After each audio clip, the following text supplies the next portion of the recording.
আচ্ছা, এই যে বিভিন্ন সংস্কৃতি কীভাবে সিলেক্ট করা হয়?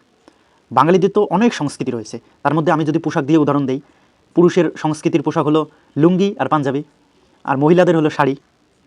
আচ্ছা, এখন শোনেন সংস্কৃতি কী। ম্যাকাইবার কী বলেছেন? ম্যাকাই বলেছে culture is what we are. মানে তুমি যেটা করো, তুমি যেটা পড়ো, সেটাই হলো কালচার। তুমি মানে কি? পুরো জাতি। এখন এই যে পোশাকের, পুরুষদের পোশাকের কথা বললাম, আদৌ কি এটা আমাদের সংস্কৃতি? না, এটা তো আমাদের সংস্কৃতি না। এই যে ধরেন পাঞ্জাবি, পাঞ্জাবি কোত্থেকে আসছে? আমরা তো অনেক আগ থেকে পাঞ্জাবি পরি। এই পাঞ্জাবিগুলো কিন্তু মুসলমানদের পাঞ্জাবি নয়। এবং লুঙ্গিটা কোত্থেকে আসছে? লুঙ্গিটা আসছে মায়ানমার থেকে। এটা কিন্তু বাঙালি জাতির সংস্কৃতি নয়।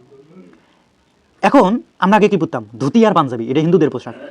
কারণ একসময় আমাদের পূর্বপুরুষরা কী ছিল? হিন্দু ছিল। আমরা যখন মুসলমান হয়েছি তখন ধুতি পরা বাদ দিছি, কিন্তু পাঞ্জাবিটা কিন্তু যায় নাই। আচ্ছা, এটা গেল। এবার শাড়ির ক্ষেত্রে আসেন। মেয়েরা আগে শাড়ি পরতো। কীভাবে শাড়ি পরতো? মেয়েদের কাপড় ছিল না, এটা ছোটো একটু কাপড় বুনে ওটাই জড়াই দিত। এটা কি? শাড়ি। এখন কত বাহারি শাড়ি বের হয়েছে। এবং 2 দিন পর এটা কিন্তু তাদের পোশাক নাও থাকতে পারে। তখন শুধু বইয়ে পড়বো কি কালচার। কিসের কালচার? মেয়েদের কালচার, শাড়ি পরে।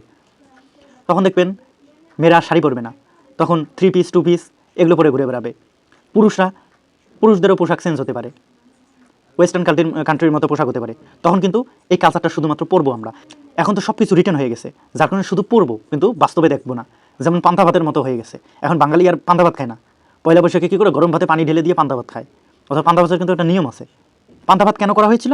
পান্তা ভাত করা হয়েছিল গরমের কারণে ভাতটা যাতে নষ্ট না হয়, এজন্য পানি ঢেলে সেটাকে কিছু বেশিক্ষণ সময় প্রিজার্ভ করে রাখার জন্য পান্তার সিস্টেমটা চালু হয়েছিল।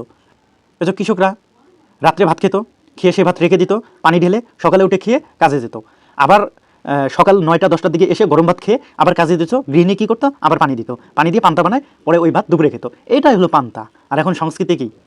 সারা বছর পান্তা খায় না, পয়লা বৈশাখে ইলিশ মাছ দিয়ে গরম ভাত দিয়ে পান্তা। কৃষক কোনোদিন ইলিশ মাছ দিয়ে পান্তা খায় নাই। এটা আপনাদের বানোয়াট। কৃষক কী খাইছে?